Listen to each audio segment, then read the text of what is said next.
ఓ భక్తుడు ఇలా అంటాడు, కుక్క బుద్ధి మొక్క దగ్గర, క్రైస్తవుడి బుద్ధి కళ్యాణం దగ్గర బయటపడిద్దట. ఇన్ని సంవత్సరాలు దేవుడు దేవుడు దేవుడు అని పెరుగుతారు కదా, పిల్లల వివాహం వయసు వచ్చేసరికి ఆడు తాగుబోతుడైనా పర్వాలా, మా కులస్తుడే ఉండాలి. వారు మందిరానికి వెళ్ళకపోయినా పర్వాలా, ధనికుడైతే చాలు.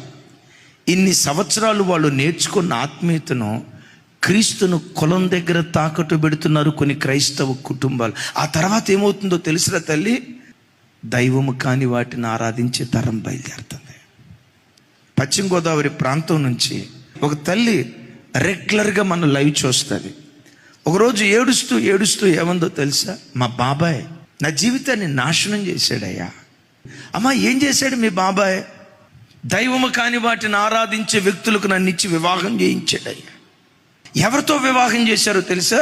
అసలు దేవుడంటే ఎవరో ఎరుగని, యేసుక్రీస్తును ద్వేషించే ఆ వ్యక్తుల కుటుంబంతో వివాహం చేసేటప్పుడు ఈ అమ్మాయి కాళ్ళు గడ్డలు పట్టుకుని బ్రతులాడిందట. బాబాయ్, యేసుక్రీస్తు ఎవరో నాకు తెలుసు బాబాయ్, ఆయన పరిశుద్ధ దేవుడు బాబాయ్, ఆయన తప్ప వేరొక దేవుడు లేడు అన్న సంగతి నాకు తెలుసు బాబాయ్. అవసరమైతే వివాహం కాకుండా జీవితాంతం కన్యకగా నేను మిగిలిపోతాను, కానీ దైవము కాని వాటి దగ్గర కూర్చొని నేను ఆరాధన చేయలేను బాబాయ్, నా వల్ల కాదు బాబాయ్. నేను అడిగా, అమ్మా ఇంతకు మీ బాబాయ్ ఏం చేస్తాడరా? ఏమందో తెలుసా, మా బాబాయ్ పాస్టర్ గారన్నా.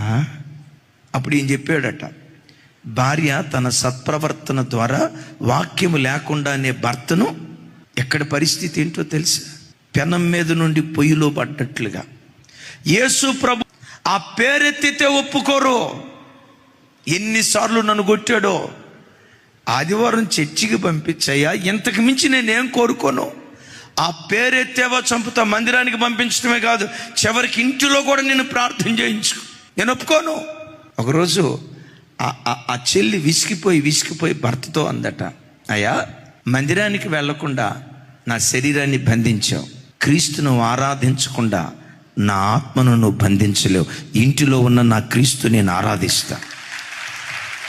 ఈరోజు కొంతమంది క్రైస్తవులు కులం దగ్గర క్రీస్తును తాకట్టు పెడుతున్నారు, ధనం దగ్గర క్రీస్తును తాకట్టు పెడుతున్నారు, ఆస్తి దగ్గర క్రీస్తును తాకట్టు పెడుతున్నారు, అందం దగ్గర క్రీస్తును తాకట్టు పెట్టి 20 సంవత్సరాలు కట్టుకున్న భక్తి జీవితాన్ని వివాహం దగ్గర తప్పటడుగులేసి ఓ భక్తిహీనపు తరం పుట్టుకు రావటానికి వివాహ వ్యవస్థ కారణమవుతుంది. తల్లిదండ్రులారా, జీవితంలో ఎప్పుడు ఒకటించు, ఆత్మీయత కంటే ఏది నీకు ముఖ్యంగా ఉండకుండునుగాక.